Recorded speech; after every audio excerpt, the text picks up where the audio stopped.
It's 4 in the morning and the late June breeze at Timberline is almost balmy. But above 6,000 feet on the mountain, we are assured summer is little more than a date on the calendar. Warmth, if it comes today, will be a provisional, temporary thing. And the Portland Mountain Rescue Patrol prepares for any surprise return of winter, packing the snowcat with volunteers and extra gear. It is a procedure that could mean survival if the weather turns ugly on the high slopes. If you get somebody stuck in a crevasse or whatever, it's going to take 4 or 5 people to get them out. We got to do a raising system and a few things like that.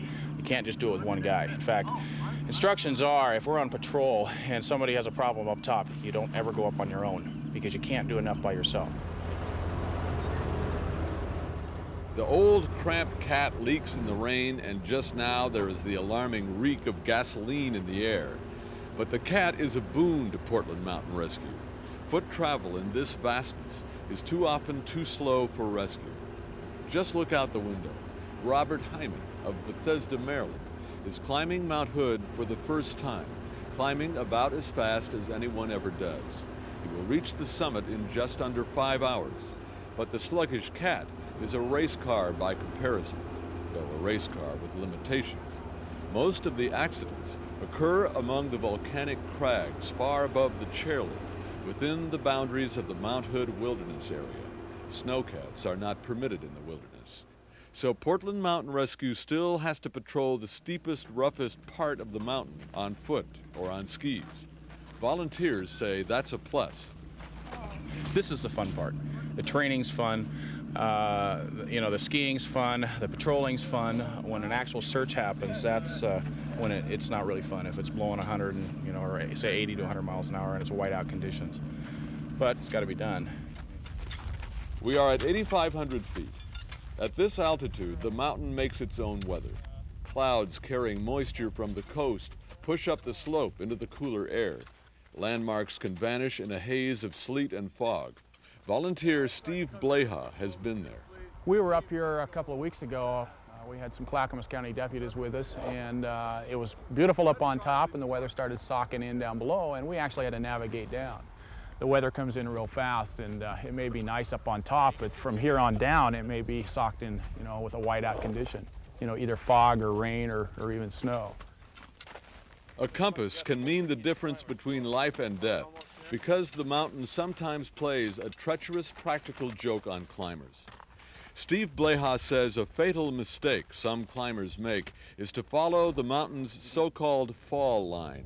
The easiest way down the mountain, the way a rock falls down the slope, does not lead to Timberline Lodge and safety. The fall line leads instead to Zigzag Canyon and the wilderness beyond. Many climbers following the fall line have been lost, and some have died, Bleha says, because they were tricked by the mountain. Nobody has to navigate the mountain today, at least not so far. But Portland Mountain Rescue volunteers try to educate any climbers they meet. They hope to make the rescue business easier in the future. What group are you? Portland Mountain Rescue.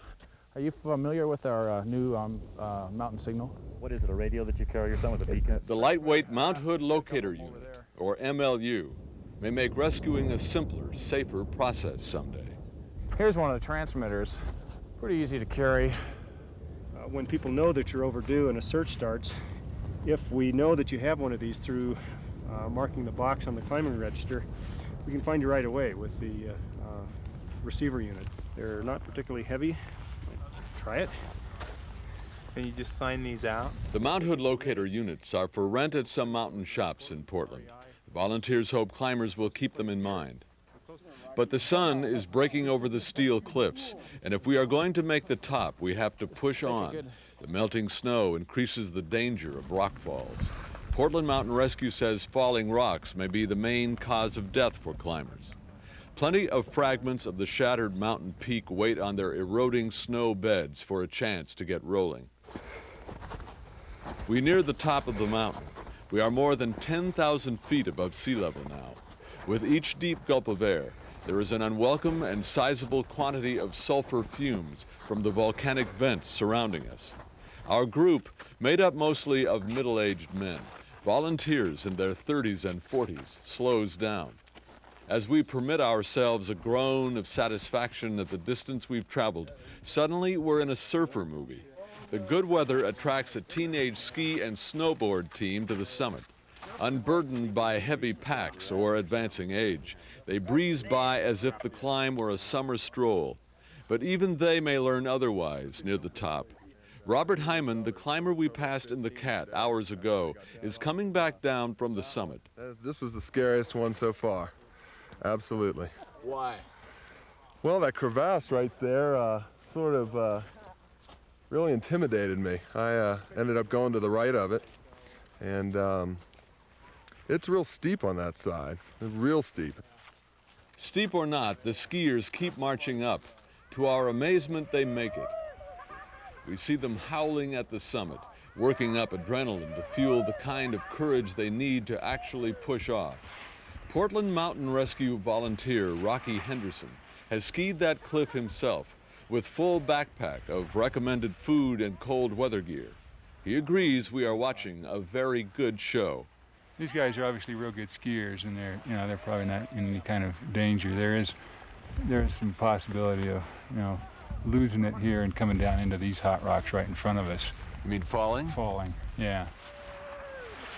The snow conditions right now are real good for skiing. They've got good control.